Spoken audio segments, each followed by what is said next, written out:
आता बातमी आहे धाराशिवमधून।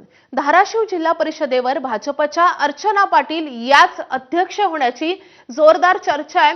कार्यकर्त्यांकडून धाराशिवमध्ये बॅनरबाजी सुरू झालेली आहे। जिल्हा परिषद अध्यक्ष वहिनी साहेब असे भाजप कार्यकर्त्यांचे बॅनर झळकतायत।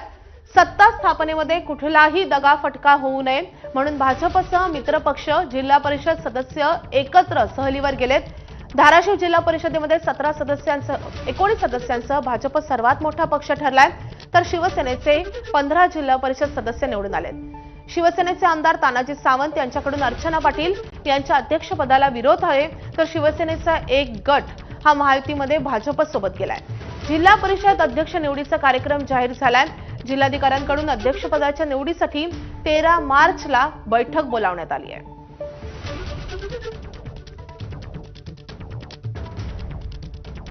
निवडणुकीच्या आधीपासूनच अर्चना पाटील यांच्या नावाची जोरदार चर्चा होती।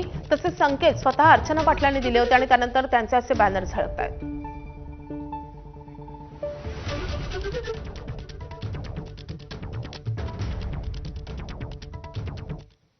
वळूयात पुढच्या बातमीकडे। सध्या सुरू असलेल्या 10वी आणि 12वी बोर्ड परीक्षेदरम्यान बजाज